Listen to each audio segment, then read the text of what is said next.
His name is Bula. I think he belongs on the Tyrion Avengers. Straight up. I know Or the a great Tyrion. way to open the podcast. Should I? Where are the goggles? They're right here. It's Yeah. like, welcome to the Relics of Orr. And just jump to your death. Which way do we It jump? ain't death, otherwise they wouldn't give you goggles. Well, I don't know. The goggles do Oh, is there a nothing. goggles? Achievement. The goggles do nothing. That's a lot of hair, Oh, dude. look at his diving goggles. All right.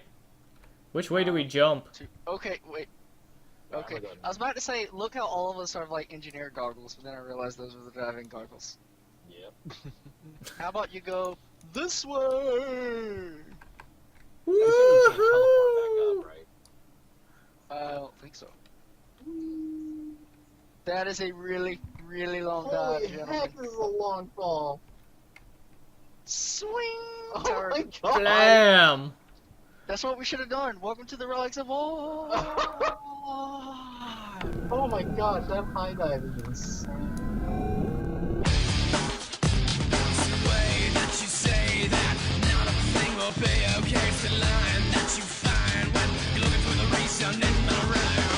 Hello and welcome to episode 26 of season 3 of Relics of Orr. Tonight I am your host Shongaqu, back from a vacation, and next week I'll be on another vacation, so that will be even more exciting, because I won't even be around to produce the show, which will be an adventure, but we'll talk about that more later. This evening, we have just had the release of the Nightmare Within patch, and so we're going to talk about that if you were here for pre-show, which most of you are, on the live stream. You got to see us do some of the content of that, and we should be able to, and if you're joining us for the YouTube show, you will be able to watch us. You have just watched us jump off a cliff and dive deep into the abyss. And I do apparently have some audio tearing. No, but we'll survive. All right. So, I am joined this evening by 3 other hosts. Our usual suspect of Evee. How are you doing this evening, Evee? I'm doing okay. You're doing okay? Just Look okay. at that We can stream. see him. This is amazing. Do a face, Evee. Look at that. And You guys hold can- it. And hold it. And hold it there. And then wave at us at the same time. Look at that, people. You can see him moving. We have upgraded to a new program, VC, for video, and it's looking really good. And so we're pretty excited about that. Also, I am joined by Washed, who is a few hours north of me. How is your area of Arizona treating you, Washed? hot. Really? Oh, it's beautiful down here in Tucson. Yeah, It's wonderful. We were predicted to break a record this morning, or today. It was supposedly going to be 97. Oh my goodness. I don't think Wait, it actually that's got a- that high, but Wait. It's a record for this 97? time of year. for this time of year. Is okay for this time of year. I was about to say, there's no way that is a record. And that voice that you're hearing is Malchior. How are you doing this evening, Malchior? I'm doing just fine. I like your little icon of Malchior from Chrono Trigger. That is fantastic. So let's get right into Absolutely. discussing all of the show notes that we have, starting Which are a lot. with the dev live stream. Actually, there's a lot of stuff. So tonight we're going to talk about some of the dev live stream, the Edge of the Mist map. We're going to be talking about Dolyak farming. So there's some farming that's going on. Patch notes, of course, and the patch itself. Some of the story there. We're also going to be talking a little bit about the collaborative development initiative, and to finish everything off, we're going to do our own form of collaborative development as we talk about horizontal progression and what that means, and then a little bit of the cast, the podcast about other podcasts in the Well, style we don't- of casts of other podcasts. We don't have the We don't- host of Cast the We podcast, don't. Cast the Sal, and the other cast with the podcast with the Cast. So we probably won't be able to do that this evening, and we apologize.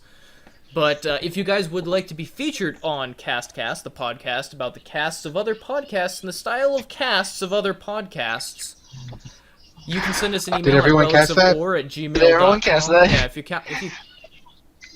You cast my everyone drift? cast that. Nah, there's so much There's so much puns So there. punny. Oh. So if there's a community event or something that you guys would like us to highlight from the community itself, definitely throw us a email at relicsoforr@gmail.com, and we will get that onto our cast that we have every week. And Kate should be back soon. She is not here tonight due to issues with, well, she has exams. It's like she's going to college. Issues with exams. Or something. The fact that they exist. Yeah, I think everyone has an issue with that. Yeah. But getting right on to our first topic, the dev livestream. Did you guys get a chance to watch it? Absolutely. All right, Malchior, what did we see in the live stream? We saw the brand new Edge of the Mist map in all of its awesome glory. It is nice. So what's going on with this map? I know that they've given us some overviews of it, but it looks like, I mean, what exactly are we looking at? There's different zones, yeah? Yeah, well, first off, the overall purpose of the map is to serve as a world versus world overflow map. It'll like function the same way that PvE maps do. When it hits map cap, it'll create a copy of itself as an overflow, and it can take players infinitely. Nice. That's pretty exciting. So, I mean, obviously until all their server space is filled up, but I think if they have enough pretty much servers that. for the overflows right now for PvE events, then they'll probably be fine for dub. So, I do know that there's 4 different zones actually. There's a jungle to the north when I watched it. There is a desert to the southwest, and to the southeast there is a glacier. And then in the center it looks like it's sort of a ruins / like temperate woodlands type area. Yeah. What is the purpose of, do each of those have unique goals and layouts? From what we saw on the stream, they definitely do seem to have unique layouts. The terrain is not like balanced, equal as it is in the Borderlands. They're trying something new here. They want to capture more of just the flavor of a battleground, and how, of course, everything can't be symmetrical. And also, since even though there will be some kind of scoring system, match rotation, whatever, this map will not affect the overall World v. World score for a given server, so it doesn't need to be as balanced. So Sanctum of Roll can't just stack these things up and be like, we just won everything ever because we have the most people. Shots fired? No. Okay. Are there shots fired? Aren't they the biggest server? I It's don't like, know. what, Sanctum of Roll, Jade Quarry, and Blackgate. Yeah, those are the big 3. So, one of them would win just because they have technically more people to stuff into servers, I think. That would be exciting. But, so fortunately they thought of that. So that is rather excellent. One interesting thing that we talked about previously is bosses. Apparently they've added champions and significant boss mechanics. I believe they demonstrated one from the desert, didn't they? They demonstrated heavily the one in the jungle. It's like some Grawl shaman, and he's got we all two love Grawl shamans. He's got 2 elementals with him. And according to the dev, whenever these elementals are nearby each other, they have a 100% uptime projectile reflection shield and like perma protection or something. So you have to control them away from each other, or they will not die. Did you see if they had Defiance on these new bosses? I'd have to go back and look. I hope not. If I had to take a wild guess, since they're designing these things for World v. World Zergs, it's just, instead of Defiance, it's just straight up Unshakable or Immunity. Well, no, I guess the Elementals, they would have to have some level of Defiance, otherwise you can't control them. Well, otherwise you could just control them all over the place if they didn't have Defiance. Or Yeah, maybe they have... Maybe the Shaman has, like, Defiance or Immunity to CC. That'd be interesting, because I know that they talked about the Kodan boss in their dev blog, and they said essentially that his function is that he doesn't have Defiance, but he has a CC breaker. that he uses that does some significant effects when he breaks CC, and so you have to know how to react to him using his CC breaker, because apparently it's either like an explosion or it removes all conditions or something like that. Actually, that'd be kind of cool if when he removes all conditions he goes invincible for a second, un-CCs, can't be CC'd for a certain amount of time, and you have to dodge away from his explosions, and he's like a berserker Sounds for a while. incredibly That'd be painful. amazing. Yeah, There could be sounds some like cool stuff that you could do. Right there. Yeah, that could be quite interesting. So And I welcome things like that, but I also, this is a PvP map. I want to knock people off this floating island over and over and over again. Speaking of which, Evee, did you get a chance to actually watch the live stream? Mm-mm. No. Wash, did you get a chance to I see don't it? follow Overworld, so. You don't follow World? Yeah, it's the same. Well, I don't play it very much, but I am kind of excited about this because it does feel more like the spirit of the PvEVP that WVW was supposed to be. Also, apparently, and they haven't said anything else about this, I'm kind of looking forward to seeing what they have to do about balance shifting. Because conceivably, if you have a big enough server, you will have WVW maps where your server is the only one on one of these overflows. Now, isn't it going to be a map that can be joined just at any time?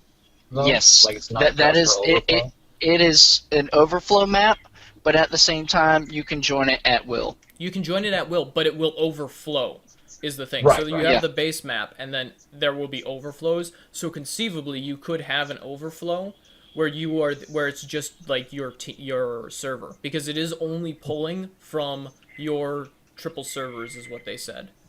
Your group of 3 servers are the only ones going into it, and they did hint that there might be something interesting coming along the lines of a counter play to if it's just you on the like if it's just Sanctum of Raw, or if it's just Jade Quarry against Northern Shiver Peaks and Emery Bay. It's like 2 of us, where we have like Yeah, 4 those people. kind of auto balance things are probably what they're definitely looking to get feedback on from their public test. Yeah, so that should be pretty exciting. I'm looking forward to messing around with it, seeing what's in there, and hopefully there will be some cool stuff that we will learn about it in the near future.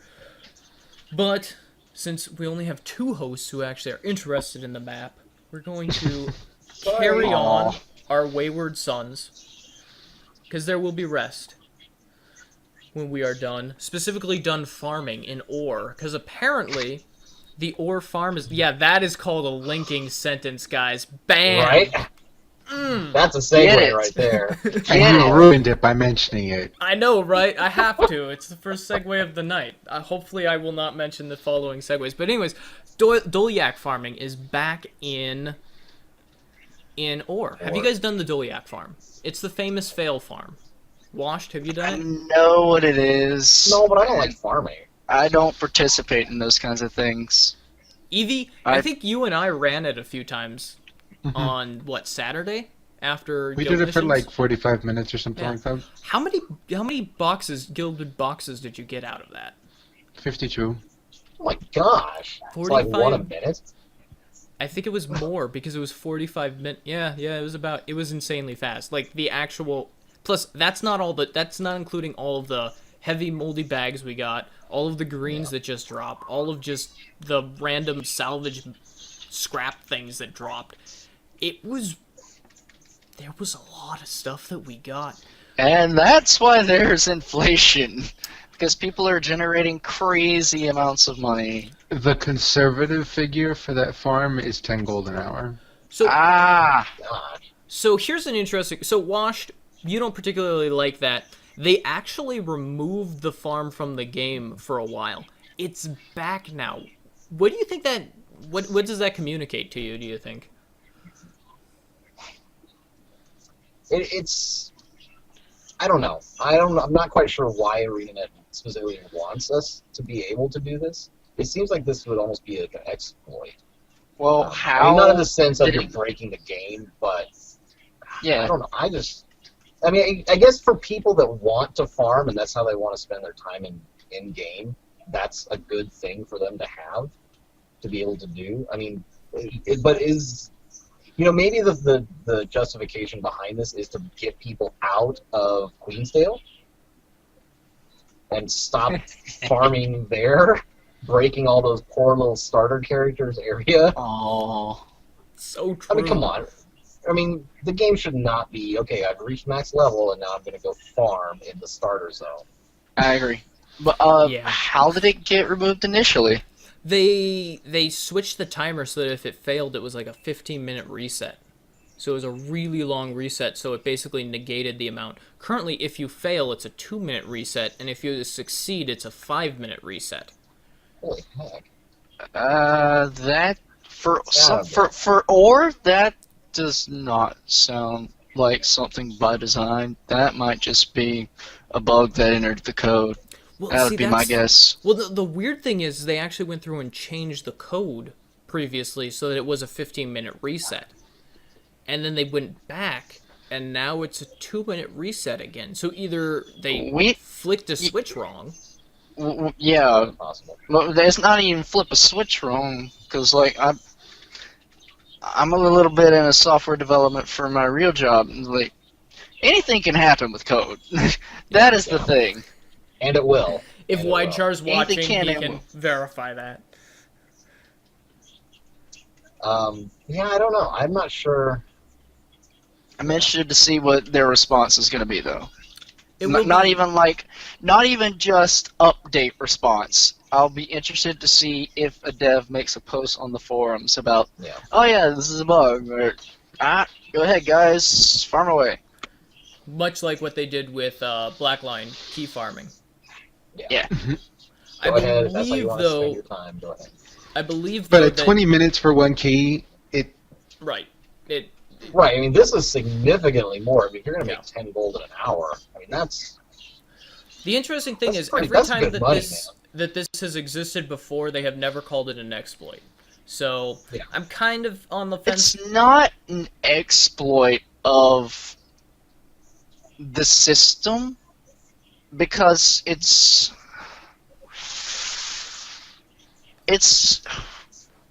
the fault of ArenaNet. It's their fault if some kind of event or unclear timers exist.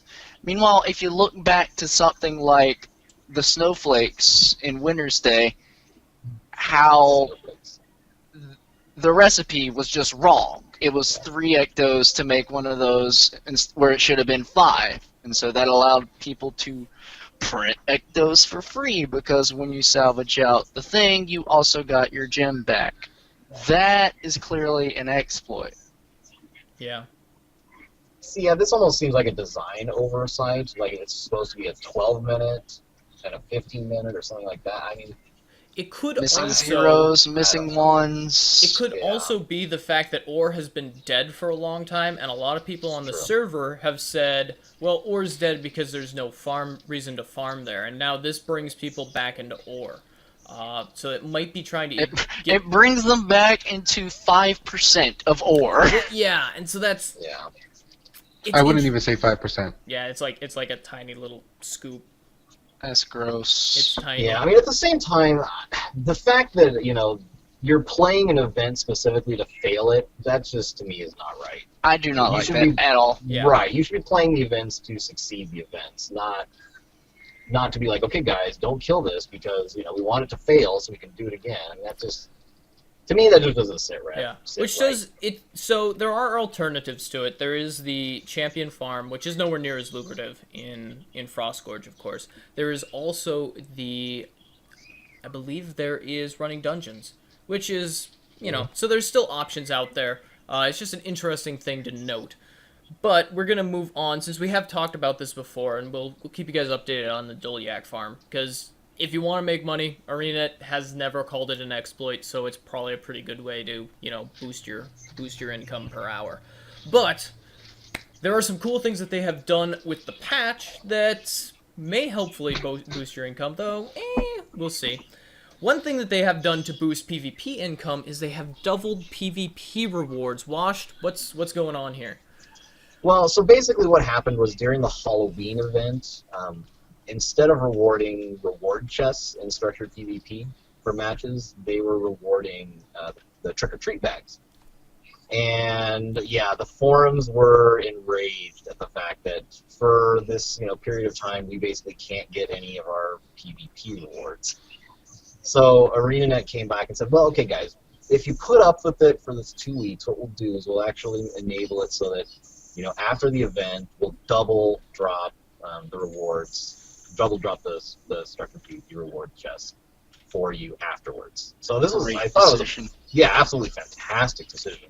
So between now and December 7th, I believe, you'll be able to earn double rewards, double chest rewards for this whole period. So even if you're a PvE player and you wanted to maybe just try it, it's a great time to get in there.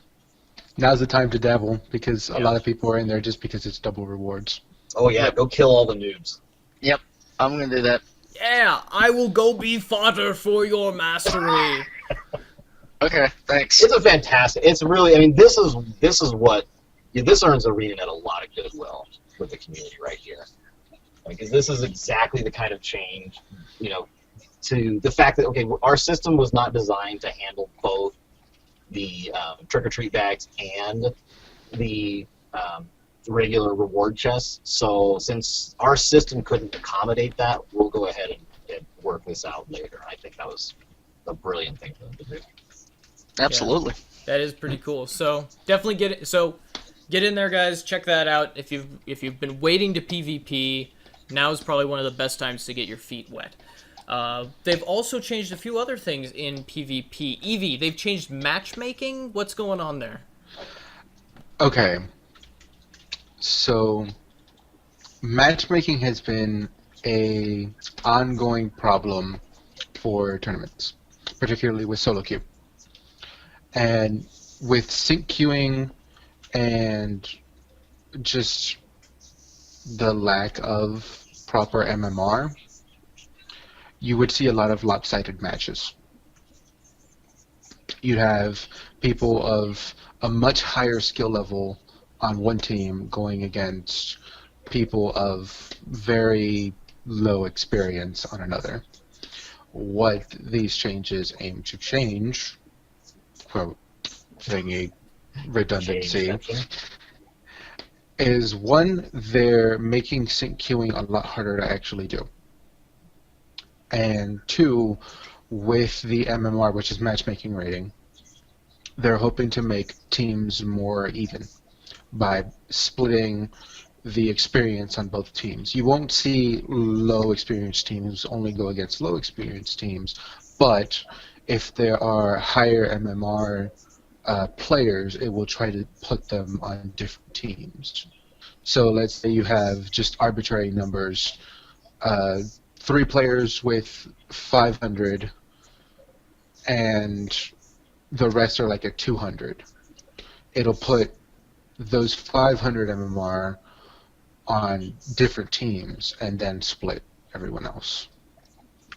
Now, do we know, is the MMR going to be character bound or account bound? I would assume it's account bound because everything else in that system is account bound. It would have to be. Yeah. Well, I mean, you could go character bound and then allow people to create Smurf characters of new professions. I mean, when you switch to a new profession, there is definitely a learning curve. So you may want to not necessarily all of a sudden pop in. You're like, I play Guardian. I'm gonna play a thief now. You get in there and you're just gonna die repeatedly. That's when you don't go. That's when you don't go in tournament matches. Mm-hmm. That's true. I guess you go and you learn the thief in common. So there are alternatives, which is good.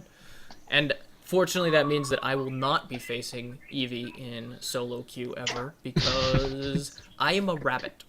I have bunny ears. That's actually moose ears. Bunny ears. And I hop around and I'm like, I'm scared of the big deer person. Evee, you are what? A stag right now? A stag. I haven't spent near as much time as I should have in PvP. Gosh, yeah, I could be a wolf by now if I really wanted to. Yeah, I could probably get up to, I don't know what ranks are available, bear or something if I cared, but I'm PvP'd out from Yours 1. Yeah, and sometimes it's just really hard to bear with that. Wow.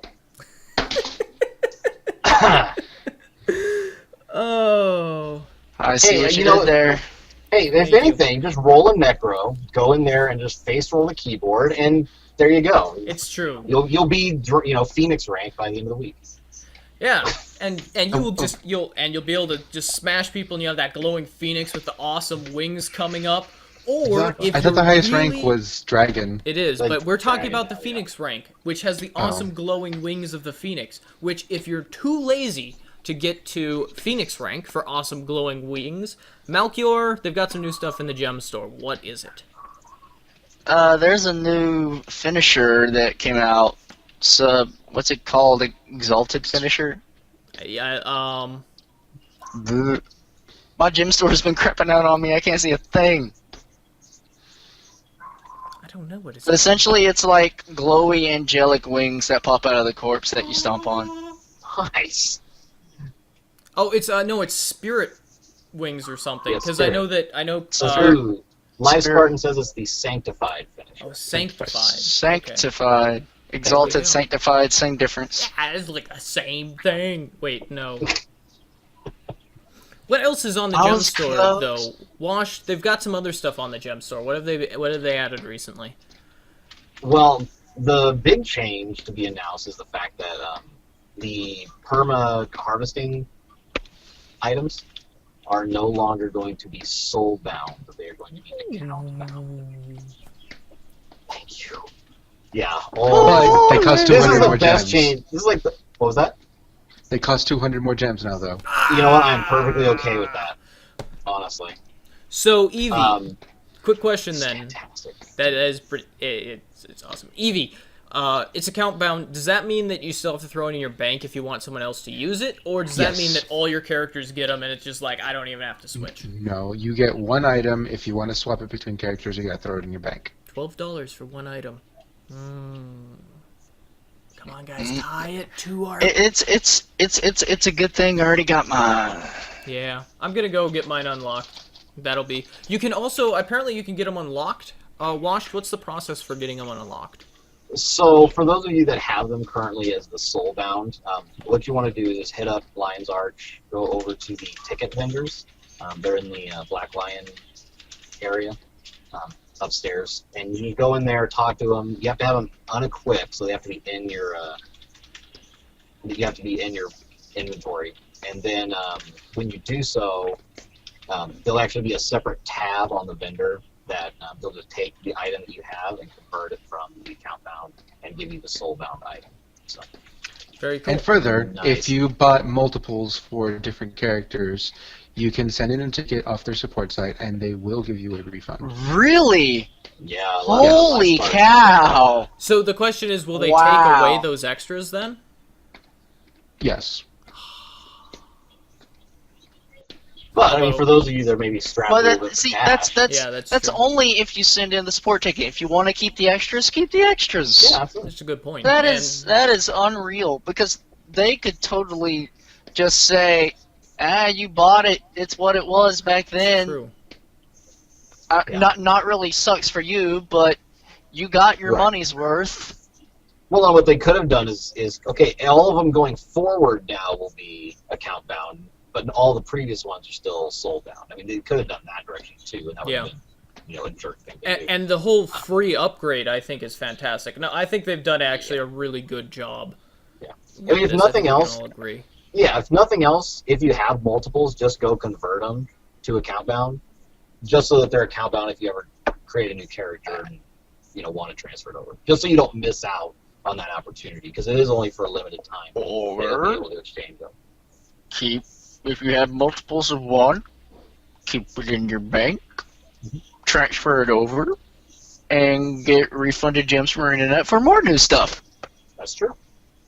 Yeah. There you go. Get more skins if you want. Get gems to work on that precursor. So this is asks an interesting question then. So are they going to be doing this kind of thing with the other items, like the skins and things like that? Oh, if you bought multiple skins, it does set a precedent that if they ever release it so that you can unlock skins across your entire account, that they would possibly offer a refund for that. That's a lot more, though. That'd be a lot of support tickets. It would be, but I mean, Oh, this yeah. it does set a precedent that they've done this now. It does. Best of luck to him. It'll be interesting to see. Yeah. I would 'Cause love them to be unlockable skins. I have technically opposed to- purchased 2 Mad King Thorn costumes. Because I deleted one by accident because I'm a moron. Terror bad. Terror bad. Yeah, I deleted a character that had it equipped.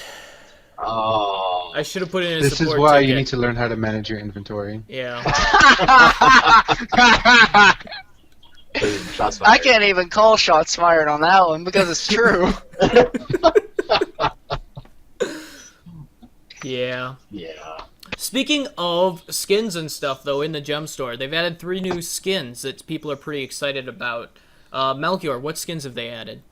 They're hot. Wait, 3? What's the third? There's a dagger. There's There's an the axe. staff, the axe, the There's dagger. the staff, the dagger. Oh, the axe. Yeah, that axe! It looks awesome! So excited! Those are clearly some of the best skins they've released yet. And the fact they didn't put them behind Black Lion chests is like 100% awesome. I think we're gonna name this episode Jazz Hands, because that's pretty much what I'm doing the entire episode. Right? Oh. I like that. I'm gonna Such pick a up good the axe, change. I'm pretty confident, because I think it'll look very cool on my Death Necro. That My staff Master Necro. That staff is so good. Oh my is necessary for any mesmer, god. Yeah. and it works I with disagree. any class, period. Oh, Evie, you disagree. Why do you disagree? Because staves are not good weapons for mesmers. Oh, snap, See, boy! see, the man does make a point. Like, good mesmers would not use a staff. I have like a level 10. But it's still a mesmer, really so- good skin.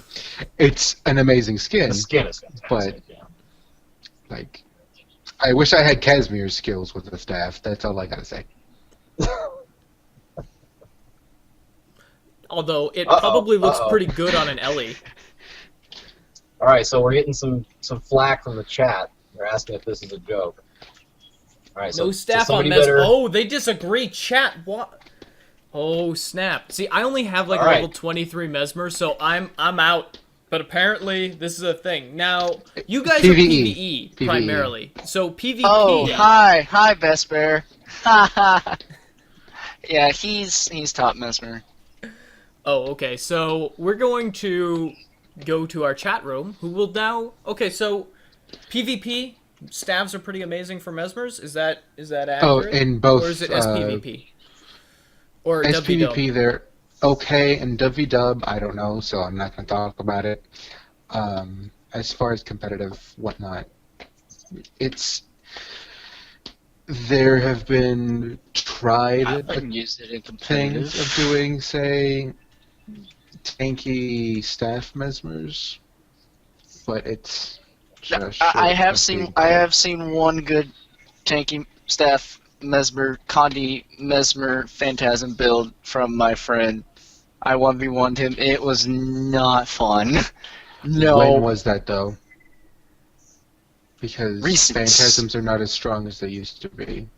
It was recent. Okay. Then again, I just hate dueling mesmers. Mesmers are terrifying. Pro tip for everyone: call the target once you figure out which one's the real mesmer.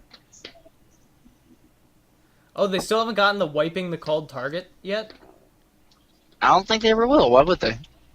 It disappears when they go stealth. It's not like it's completely OPZs. Oh. So they would need a stealth swap. Interesting. That's pretty cool. I am looking forward to equipping some of those skins. I think I'm pretty excited, and I think the last time that they did skins that was not behind the Black Lion chest wall for weapons, correct me if I'm wrong, was It was the Christmas Bram weapons, stuff. wasn't it? Oh, No, it was the Bram Brams. stuff. Yeah, I totally spent money on those too. Well, I bought the quiver because it was pretty dope, and I know a lot of people picked up the shield because it was amazing. Yeah. These are better than that. Yeah, the axe just has some great effects, and the dagger is The pretty cool. for dagger. necros. Oh my Have you guys gosh. seen the that's- dagger? That's Like- sweet. I think it would look good on a thief too. When And it's I know sheathed, Evee loves it just looks good as a model in general, and then when you bring it out, is it the handle? I think it's the handle. The handle just like animates out like a green fluorescent snake. I think that's actually awesome for anyone that uses dagger. Then, because Yes. I mean, it fits a ranger, it fits a necro, it fits a thief, and mesmer. Unless you hate green. Mesmers don't use daggers. Unless you hate like good You mean things LA. and happiness. Yes. Oh wait, green is my favorite color, so I am mildly biased. Sweet. Random exotic from a chest. Also, Evie, they want to know what part of your neck was removed in a tragic accident. It wasn't my neck, actually. It was my shoulder. And you can see the scar here. I was hit by a drunk driver and put in a coma for 6 months. So, And that is why Evie does not have fun a with that. neck. Oh, Ha ha. trauma. Good counter to the question, because anyways. Nurse. So, along with the patch, obviously, we've gotten the new skins and stuff, and we have, of course, gotten the patch itself. So, what's the story here? Malchior, you're gonna start, and I'll maybe throw it around to other people, because I know you and Evie and I all enjoy lore. Washed probably does too, hopefully. If not, we all love lore here. That's wonderful. I'm excited. Yay. All right, Malchior, what's the story? What's going on? We've entered the tower now, yes? Yes, we have. Marjorie and Casimir, led a. I don't know if they led or if they were involved in some kind of strike force. Marjorie finished developing her antitoxin. That's what allows the Vigil, Durham, Priori Order, Whispers, all of them, to get close enough and infiltrate the tower. And now, the team that was delivering the antitoxin to the top of the tower has lost contact with the main group. And so we're being sent off as a recovery mission to find out what happened to that team, and at the same time, deliver the antitoxin ourselves. What on earth happened? Y'all Evie quiet. died. So we're going up there. Washed, we were able to go through the tower. While I get Evie back, tell us a little bit about what we saw as we were running up the tower. Holy crap. So, if you thought the blossoms in Twilight Arbor were bad, these are You ain't seen about a nothing million yet. times worse. But baby, you just ain't seen nothing yet. Yeah, they are everywhere. They are, and they hit hard. I mean, we're talking like they can just about one-shot a character. I'm almost positive it's percentage based. Yeah, so, but you also get inside the instance, and it's very maze-like. There's lots of multi-level things. It's very... It's challenging. Yeah, it's challenging. It's just good content. It's very difficult. Like, well, if you're going to run this solo, good luck. You need to find the group, the Zerg that's running around, and you need to stick with the Zerg. Because otherwise you're just going to get raffle stomped by the We were having a fun time running through this with just us five, and then people coming up behind us. Instead of just Zerg, everything, it's easy. No, people come behind because the content is locked off in sectors. There's only one waypoint at the beginning, so you have to work your way through to unlock the travel golem. And so everyone's got this one objective to just get further. Nice. Evie, how many levels are there to it? 4, right? 4. Okay. Yeah, there's there's 3 internal levels, and then there's the final story mode area. I believe. Inside. So, cool. Yeah, no, it is a fantastic... It almost feels like they built a brand new entire zone. Maybe not quite big enough, but it's pretty big. It's big. what? A third of Keswick's Hills, size-wise, just from a area of map? But, super vertical. You're stretching that. Oh, super vertical. I don't know. Yeah. Well, because when you start, you enter the tower, but then you can, if you look at like where you are on the map, you end up way like halfway across Keswick's Hills. If you look at the underworld, if you go into map and you're covering some pretty significant distance. Yeah. Way ups. It's very cool, and oh my goodness, the dive from the top.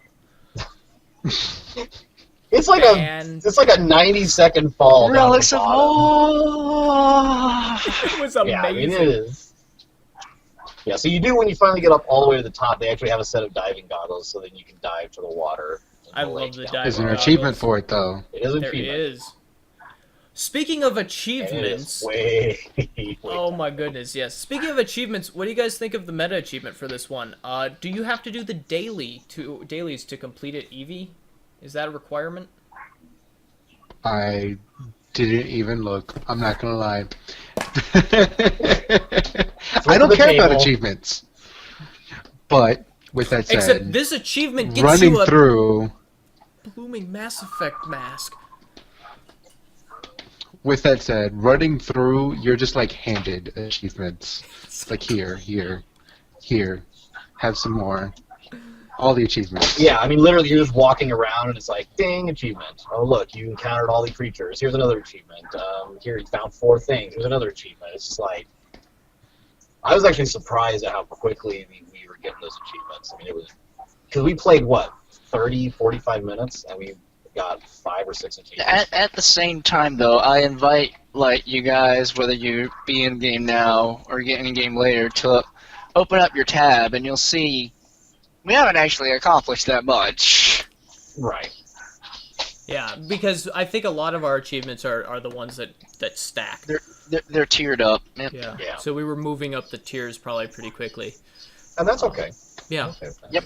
The cool thing is, I did look at it. There are 10 achievements that you can get through the entire thing, and it requires 10 in order to unlock the meta achievement. So they have gone back, at least with this patch. You do not have to do dailies in order to complete your meta achievement, which I'm pretty excited about. Now, Yay. that said, it will be easier for most people probably to complete dailies, to complete the meta achievement, simply because some meta achievements, they do give you some of the achievements that are more difficult as what you have access to. So I'm Yeah, pretty and there are excited some about that. people already that have completed the meta. Yeah, so that's pretty fantastic. And I'm excited about what you get for the meta. Have you guys seen what you get for the meta yet? I want that so bad. It is so cool.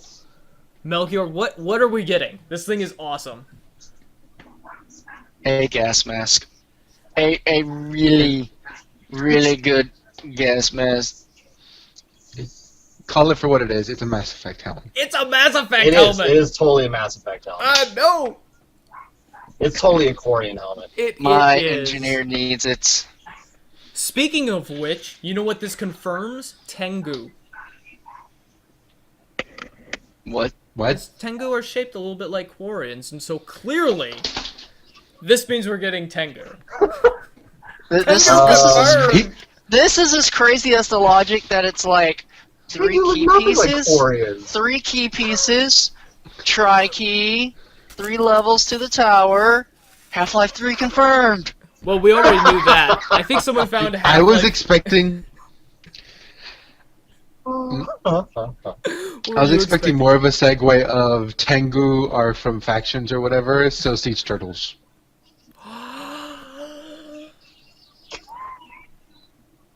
You're gonna, Shongaq's gonna fall over from a heart attack. Yeah, yeah. that's kind of cool. I'm okay with that.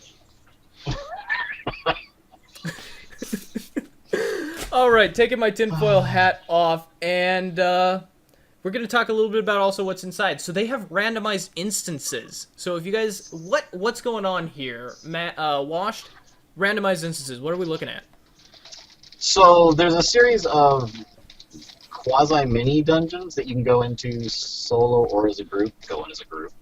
And, I mean, you can't solo it, but... so you're going to go in there, and it's going to be this... It's a random encounter. Like the one that we did earlier was we had to free slaves from the captured that were captured and held in cages. So we had to defeat a champion along with 1 or 2 veterans, and then bust open the cages, and that was it. But from what other people are saying too, there's all kinds of other random encounters, like you see various creatures from other parts of the living story. Clockwork are all over the place, so there's a good variety. Various iconic characters that you may or may not want to kill, or again, or either have killed in the past, or just Scarlet plays with your head. Yeah, so the hallucinations, they start having a significant... You start seeing things that you're like, I don't want to kill you. And it's sad. And the brilliant thing is you're and then the next one is, I've been wanting to kill you over and over again for months now. Oh my goodness, is really? Yes? This is a thing that can happen? Nice. Say it. We say can it. kill a hallucination of Traherne! Yes, you can. Really? Yeah, that is awesome. Oh, thank you, Arena. Best patch ever, best hands patch down. Ever. Yeah. To the top. Oh wow. I will meet you. Yeah, I'm there, sure there's not a person out there that feels guilty about that. We forgot about the downside. There's a downside of killing Traherne. I have no idea what that is. He's not really dead. I do not. What happens when he does not kills compute. you? Then you just feel I have bad no about idea. yourself. I I'm don't okay with intend that. to find out. I don't intend to find out. He's a wuss. He's not going to stand a chance against me. If you know, he starts actually, like, if he downs you, all you have to do is say something like, you know what, I really don't think you're the hero that everyone thinks you are. And he's like, you're so right. I'm so unconfident about myself. I can only do things when you're Rally! around. And you rally, and you're just like, yeah, then what's up? And then he goes down. And then you stick him in the face with a bunny standard thing, because you're like, booyah! Good times. But I mean, it's definitely a nice, it's a really well designed zone, I think. Yeah. With these One of the little offshoots. speaking of which, you do work towards a final. Fight, which is a story mode sort of fight, and the ultimate goal is to put antitoxin into the heart of this tree thing.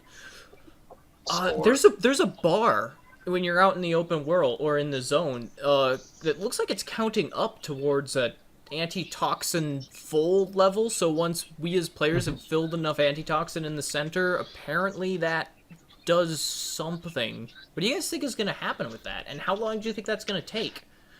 And here goes my theory thing.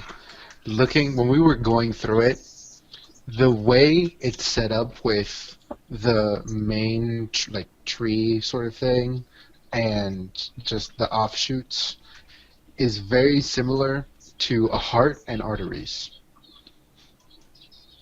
of like a human body. Ooh. They're going for So Sylvari I Reaper. actually think that it's not just a tree. It's like the pale tree. You know, she was just experimenting on the Twilight Tree, which is an attempt by the Nightmare Court, the Nightmare Tree, which is an attempt by the Nightmare Court to recreate the Pale Tree. So she might have pulled it off. I mean, she did graduate from all of the Azuran colleges, so clearly she's rather intelligent. Does this mean that Scarlet is going to create an Elder Dragon, though? Really? More dwarf. I'm gonna call it now. She gets killed by one. I'd be okay with that. That's like how, like, That's you're fighting so her. Mortimer can pop up and You're That's so fighting her cliche. underground, and she's like, I will return, and she's about to escape, and just out of nowhere, Primordius is just like, sup, ah. You kick her into a lava pit, Iseth, the and then Sylvari can't be Kaith goes corrupted jumping after by... her, because they're lovers.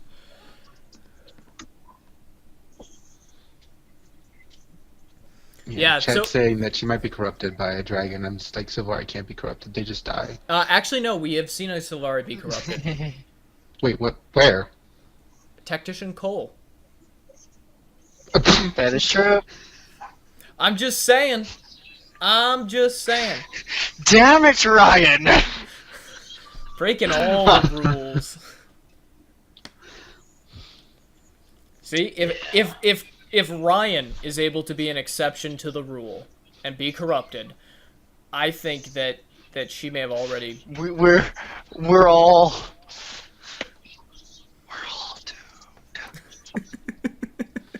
doomed. We shall see what happens with that. I'm rather excited, and I'm gonna put on my tinfoil hat here. Oh boy. Because we're gonna briefly touch on something. So every time that a new patch comes out, we get the teaser for next week, or that we'll learn about more next Tuesday. Have you guys one seen the image. picture? Have you seen the picture? Yeah. What do you think it is?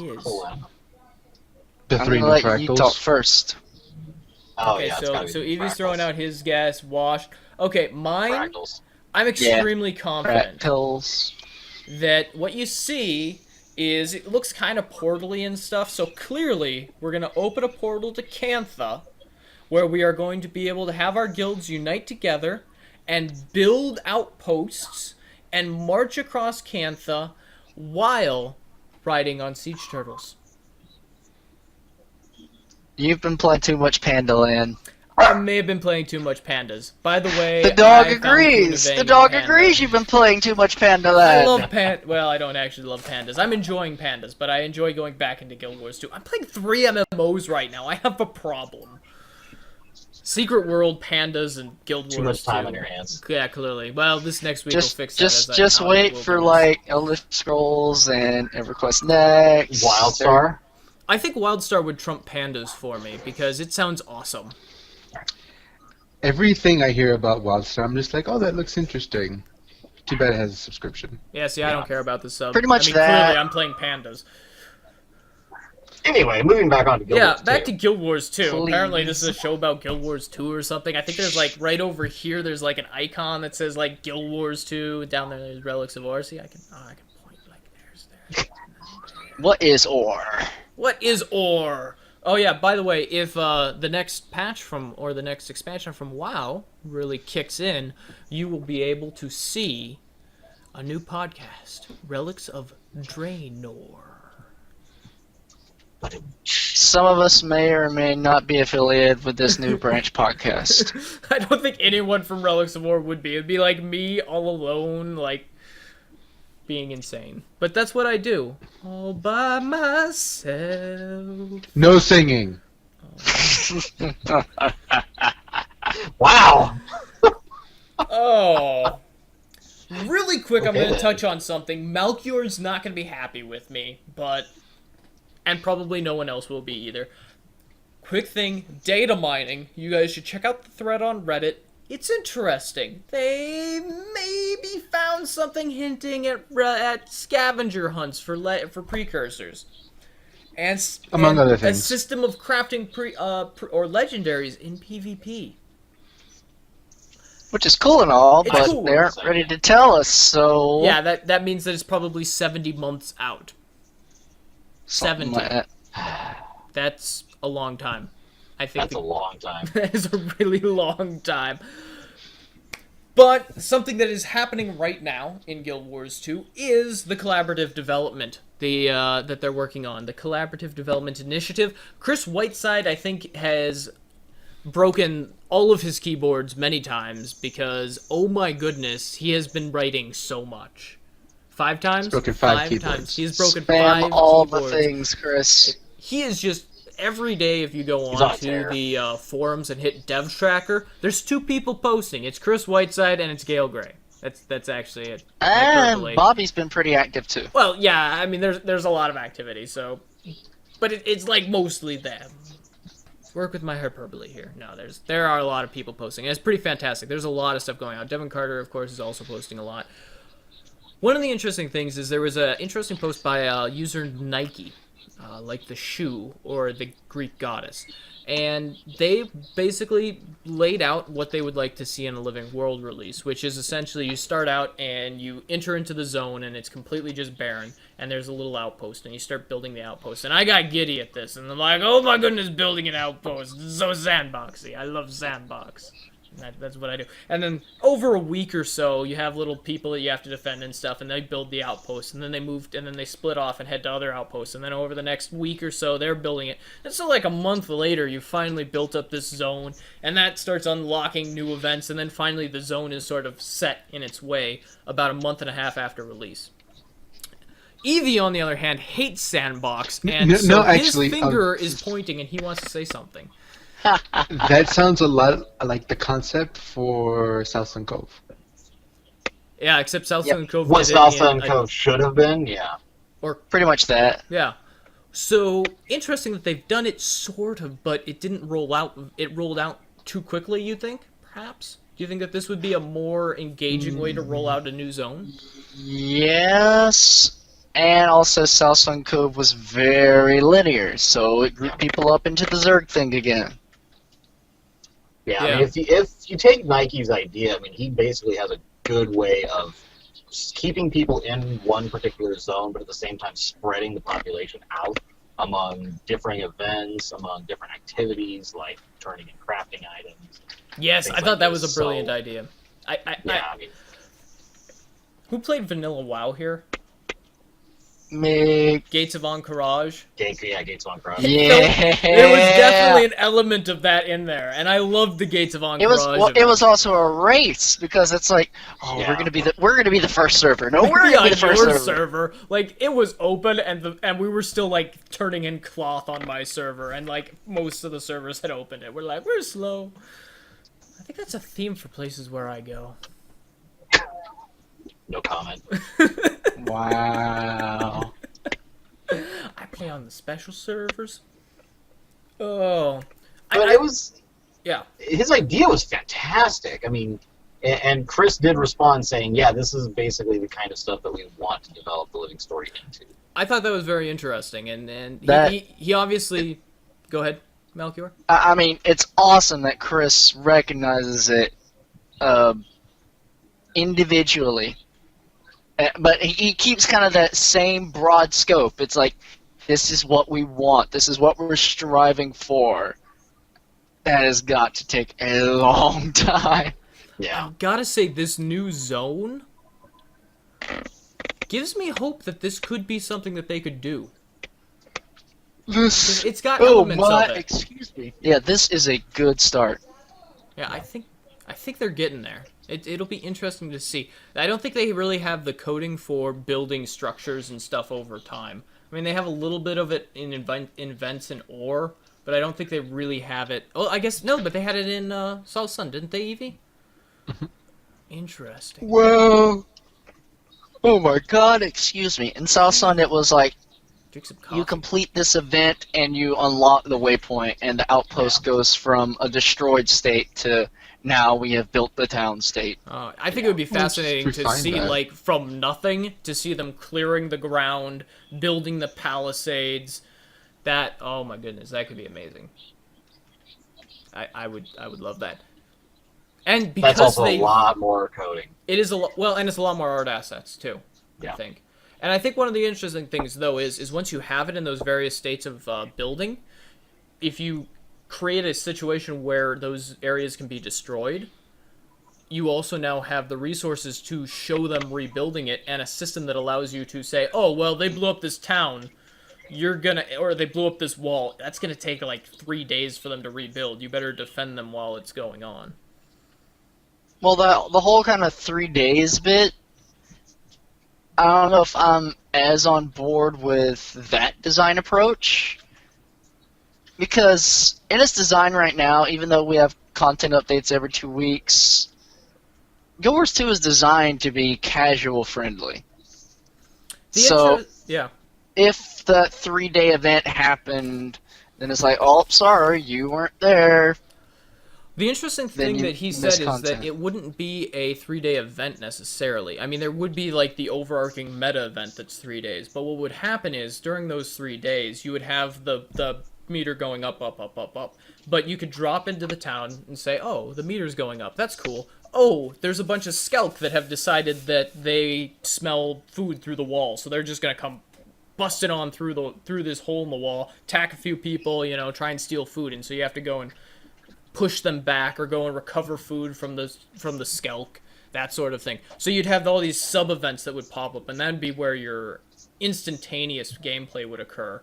And then the overarching, and then you'd get credit for the overarching, when you log in the next time. Like they send you it's almost like a heart almost, where once it's full, you have completed it registers, and they shoot you a mail that says, "You helped us rebuild the wall. You are my bestest friend. By the way, some Norn shaman broke it down again." Ah.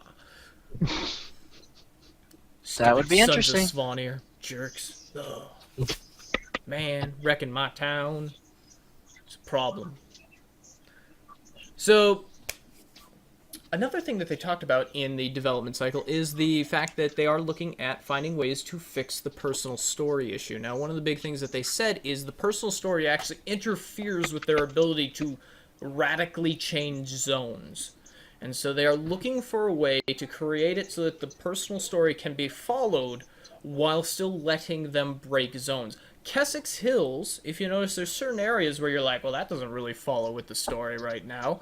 And they had to leave that in there because a lot of human personal story goes on there, and so they had to leave certain areas mostly alone so that, so that the narrative wouldn't be broken.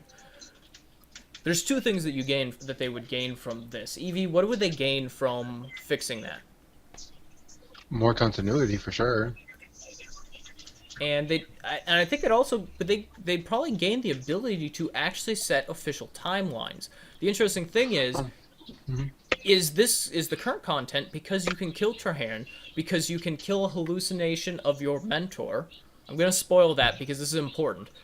You can do that. That means that this is post-Claw Island, which does raise the possibility that it's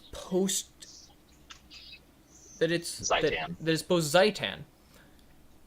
How far post-Zaitan? We don't know, because Tequattle's still out there. Well, which raises interesting questions. They've actually gone out and said that the whole Tequattle patch and whatnot is all post-Zaitan. Everything that has come out in Living Story is post-Zaitan. Really? Yes. Interesting. With that in mind, though, since, I'm pretty sure Colin said this in the collaborative development, the current design of phasing as it's used in Warcraft and some other games, golly, the yawns, excuse me. Need more oxygen. I know, man. Yeah. The current design of... Wow, you just got lost. That is an amazing chin That's amazing right neck. there, though. That is fantastic. There's some great definition there. Fantastic indeed. Welcome to HD Internet. Did you just say HD Internet? I did. I did not. That would have been an amazing pun. I approve.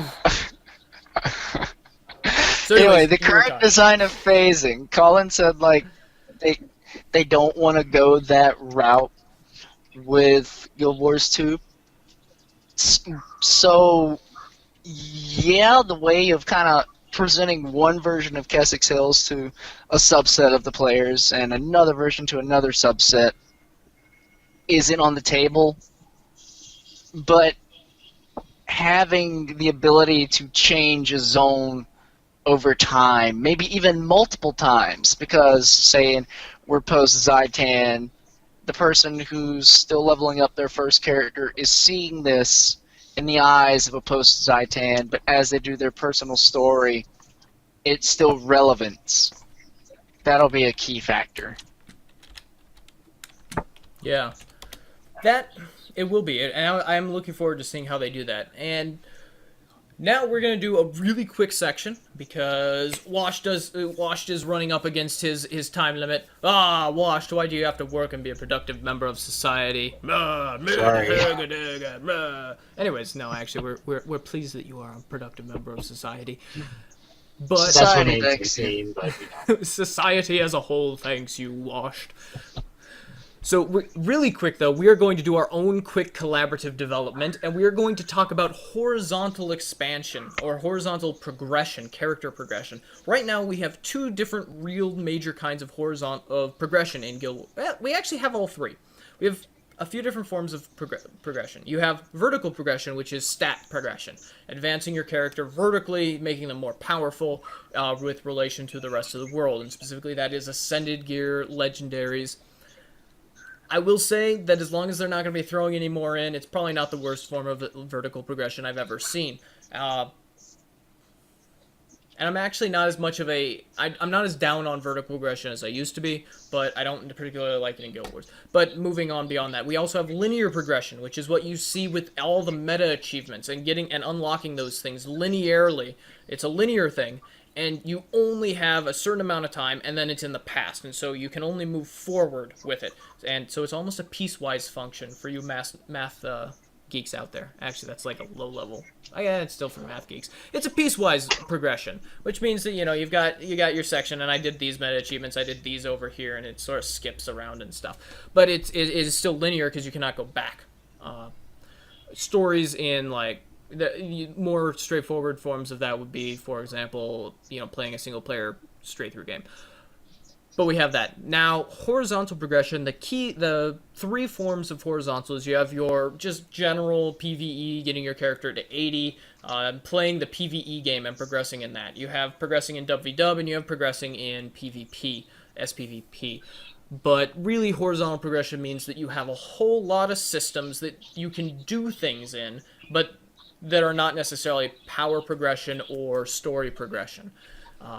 Personally, I'm a fan of the sandbox style horizontal progression. Huge fan. Everyone hates it in Relics of Orr except for me, but that's okay. I love sandboxes, and so I you will don't know about continue me to yet. champion. That's true. Malchior might like that. I will continue to champion the concept of housing taking over a area and building up a town, and that as being an alternate form of progression that you can just say, well, I feel like going to Claypool today. I'm going to go help it become a better town and help their mayor win the best lawn in Queensdale contest against those scurvy rats of Beetleton. Jerks. They'll never win. Beetleton has more money. Yeah, well, you know what? Claypool is a bunch of scruffy upstarts that are, just gonna get up there, get together, and overcome with the power of friendship and good homes. Welcome to Relics of downtown Roleplay. Cooking. Yeah, well, I started my WoW career on a roleplay server. It was fantastic. I am an RP nerd. But you guys have way better ideas than me usually. So, Malchior, because you seem to be another sandbox guy, I'm going to let you go first, and then we're going to let these weird... I don't know. I see how it is. I see how it is. I'm a proponent of some sandboxes, but more so I want to increase the given scope of our existing characters. And the most meaningful way, in my eyes, to do that is the method they used in Guild Wars 1, which is more interesting, new, and still effective skills or weapons, because weapons equal skills in this game, and more and new traits. Now you got to find the right balance level, or you'll go crazy like Guild Wars 1 and have 800 plus something skills, which I still love to death. But But it was like half of them were completely it was a magic Yeah, game on it's so crack. ridiculous. It was literally a magic game on crack, which is why some of us can't get enough of it. But the balance, good freaking lord. Yeah. All right, Washed. How would you, if you could add more systems or more things that you could sort of progress in horizontally to expand your character out across the plane of things that they can Well, do? I'm actually going to steal Spirits, because she and I are in agreement here. So I'm apparently stealing these too. More collectibles, the rare skins, something that I can have to work towards. Holy mock. The karma merchants, just having having those things that we can work towards that don't necessarily affect the game world, but are still something that I can work towards. Like, hey, I really like this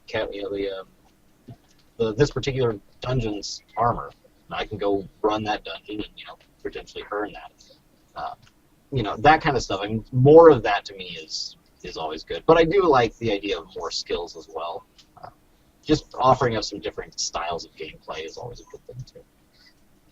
Evie, what would you like to see? I'm surprised no one's mentioned using the personal story as a method of progression. I'm I very really am. leery of that, though, after how bad the personal story was. Well, they could work on it and They could whatnot. work on it. I'd really like to see, way back during development, they talked about how skill points were going to be like these skill challenges and they were going to be profession specific. I Yeah. would really like to see Yeah. some sort of iteration of that where there are profession specific just tasks, challenges you can do, and you'll get, say, different particle effects. Or unique armor for that profession, unique weapons Or for just that new profession. skills. Or new skills. Really, you can go anywhere with it. Other than that, there's also, going back to personal story a bit, the personality traits. Charisma, dignified, and Yes, please.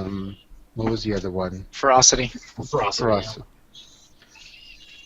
Nothing was done with that. It's like some arbitrary value that's just I- in the game. Truly believe they just flat out ran out of time. Yeah. Yeah. Personally, I still want to be able to, if you're like really ferocious, like a lot of children will run away from you, or little like They walk taught through a it that town. That's actually so what they talked much. about. I know. They taught it so much in pre-release. It's like, if you're so ferocious, kids will run away from you in town. or like Or little you poor can Charl lying behind you. end any chat conversation by punching an NPC in the face. Well, maybe not in any, but have that option, which they do have. There is the punching someone in the face with ferocity. Somewhere, You I can't- think it's in a Norn storyline somewhere. It doesn't happen often. It was talked up in pre-release about like a majority of NPCs you can end conversation by just punching them in the face. Yeah, it's a little bit sad that didn't make it in. Maybe that's expansion material. Maybe That expansion that they're not working on, but they could be working on, but they might be working on. That they cannot confirm nor deny whether or not it is Yeah. being worked on behind. something like that. Well, we do know that they are, of course, working on Guild Wars 3, Charmageddon. That is, of course, a thing. The first-person shooter, of course. It's a third-person yeah. shooter, clearly. I don't. No, Well, it's a both. cover-based third-person shooter, my friend. It's both. Oh, really? Oh, that's fascinating. Oh, we can No. finally get a first-person camera. Sweet. It's a third-person hybrid space MMO shooter MOBA. Well, it's not space, though, because it's set in modern times. It's actually called Battlefield Tyria Charmageddon. You're destroying me. It is amazing, because I seriously am just going to play that entire game as a Azura that pops out from cover with a flamethrower and just melts people. That is what that game will be for me. Instead of tanks, there's siege turtles. And I will run around Oh, yeah, there we go. screaming, "I am a short, slim, fire-slinging god!" Unlike the Volus in Mass Effect 2, who was a short, rotund, biotic god. Yeah. Speaking of which, Mass Effect 3 multiplayer, fantastic game. Anyways, I think that is going to be our show for the night. If you guys have a system that you think is just a fantastic form of horizontal development, tell us about it. Either tweet us at relicsoforr@gmail.com, go onto our forums at relicsoforr.com, you can email us, relicsoforr@gmail.com. There's a theme here, it involves Relics of Orr, and so you can go to our website and check that out. This episode will hopefully be up relatively soon, because if it's not up before Thursday, I will not be in town, and then you won't Yeah, see it until, specifically, like regarding our Relics collaborative development thingy here, that plans to be one of our main focuses for next week. yes. This time we were in the comfy chair. Next week, you guys get to be in the comfy chair. Toss us out your specific ideas for horizontal progression and development. You never know when ANET might be listening. They're not this episode, though, so don't try. Or are they? Or are they? Doo-doo-doo-doo-doo-doo-doo. All right, thank you guys again for watching, and we are going to be going into post-show now, so I hope you guys have a good evening, and we will see you guys in game. Goodbye. Goodbye, everyone. Wave. Wave.